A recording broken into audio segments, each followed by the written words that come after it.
I'm as hungry as a hummingbird, y'all. Let's go make some brunch.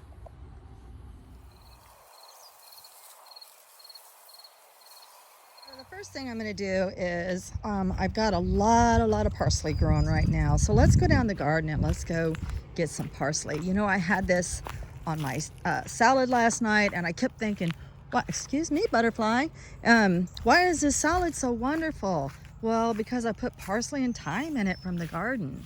So yeah, the parsley looks great. Right now I don't have anybody like trying to eat it or whatever.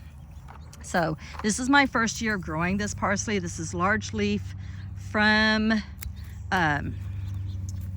High Mowing Organic. And I'm just gonna gather up a little bit of this.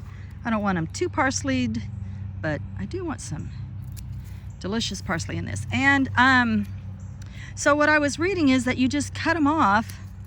You start from your outside and work your way in, and you just cut them off. Yeah, that's probably enough. And they'll just keep coming back. And then the second year they make seeds. So let's go find something else. Oh, we got some basil. So let's gather up some basil. Yummy. I just like this little basket here. It's just enough for me. Oops, there it all went on the ground. And that's probably about enough basil. Basil's not easy to cut with one hand. All right, we'll save our little jar for the next thing. All right, there's a lot of lavender going on right now, so I think trying to cut this left-handed is not gonna work. So I think I want some chamomile lavender tea today. So that'll be my tea jar. I really need to get a new kickstand for my phone. But I really want some lavender and chamomile tea this morning. So that's what the little jar is for. I love fresh chamomile. There's just nothing like it. And the chamomile is just starting to come on. Yeah, so anyway, I was saying I need to get a kickstand for my phone because it's all over the place. I've broken 2 of them, you know, tripods. But yeah, I just want some chamomile this morning because I love fresh chamomile in the tea. And in picking off these little blossoms, there's plenty more about to come on that'll be opened by this time tomorrow. You can see the chamomile is up here in my yard instead of in the garden, and this is its first year. So the chamomile, you just pop the little blossoms off, and maybe a few more for a good 3-cup pot of tea. Now, when I do fresh herbs, I leave them sitting for about 5 or 10 minutes. And that way any pollinators that are on my blossoms, my lavenders, my herbs, whatever, will have a chance to go home. All right. Yep, let's just go set this on the table and we'll let the pollinators go away. We'll give that about 5 minutes. All right, so I put my eggs, I let them kind of come to room temperature because that's just what I do. I put the cottage cheese and 1/3 cup cottage cheese, 4 eggs. And it's hard for me to tell somebody how much cheese to add to the recipe because, you know, you can omit this cheese, you can use any kind of shredded cheese you want. I just happen to have Parmesan right now. So I basically just, I don't know what that looks like. 1/4 cup maybe? I don't know. I just threw a handful in there. And then you want to whip it up because you're trying to get this cottage cheese into these eggs. So you got to kind of whip that up a little bit. And then after we whip it up, we're going to make sure that most of those bubbles come back out. So I'm just going to kind of use my pulse for a few times. Yeah, you can add salt and pepper or whatever, paprika, garlic powder, whatever spices you like.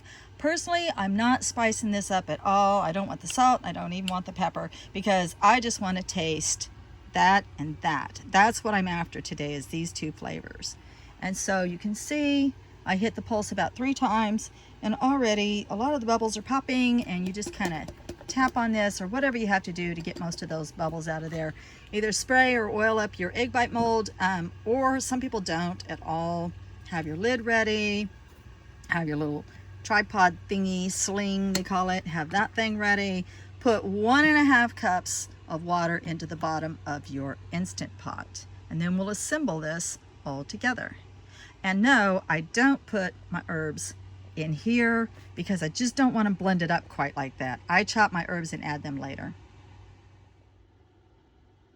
So what I'm hoping to do with this video is just encourage y'all that even if you're in an apartment, all you have is a balcony, whatever, just grow a few fresh herbs if you want to grow something. It's just something about it. When you chop up your own fresh herbs, it just, you know, it stimulates those your olfactory senses. You can your sense of smell, and look at my hand in the shadow. It tells your brain what to expect, and you know you're going to be eating fresh organic food in just a few minutes, and it literally just turns your stomach on just instantly. And so I don't, when it comes to my herbs, I don't chop them too fine. And you can see that, like they're going to be kind of big. And I know that's a lot of parsley up in there, but I gotta tell you what, I am loving this large leaf Italian parsley, and I always love basil. Basil is amazing. And people always ask me, like, doesn't that tiny little kitchen drive you crazy? Well, no, because I just clean as I go, and then I put things away, and then, I mean, it's just like anybody else's kitchen. It's just a smaller space. All right, so all I'm gonna do is just gently stir that in. Ooh, you can already tell what these egg bites are going to look like. Oh man, are they going to be good. Okay, and then when it comes to your cups, your egg bite mold, you don't want to fill it over 2/3 full with your batter.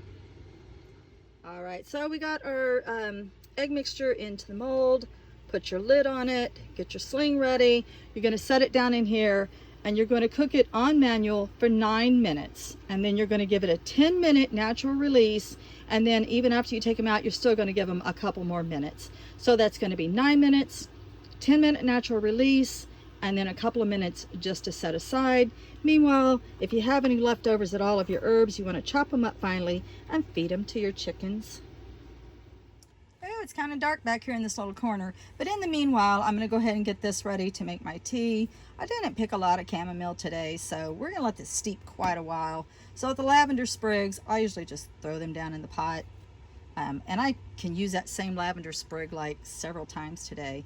And then the little chamomile buds just kind of sit there, and then I'm setting this for white tea just because I've got fresh herbs. And I really, you know, I really don't want to boil all those flavors away. I don't want it where all the oils go up in steam. I don't know how to put that. But once I put the water on this, like I'm going to like cover that to kind of hold that steam in. And I'm just going to let it set in this not too hot of water. Like I said, I'm in the US, so it's 180 Fahrenheit for me. I'm not sure how that translates. But it's the setting for white tea, and then I'm gonna let that steep about probably 15 minutes, which should be about the time my egg bites are almost done. All right, so I just tried it, and it was just absolutely amazing, like you know it would be. The tea is fantastic. Of course, everybody has different tastes, but what I will say is this recipe does not need any salt. It's really, really yummy just the way it is, just with the fresh herbs. Same thing for the tea. I did put a little bit of honey in my tea, but then I like sweet tea. But you can taste the chamomile, you can taste the lavender. It's not overbearing. It's just absolutely perfect and wonderful. And this would make a fantastic brunch. So if you're not doing anything, come on over before I eat all of this and join me, and we'll sit and have a chat, and we'll talk about butterflies and chamomile. Much, much love and light, y'all. Blessed be.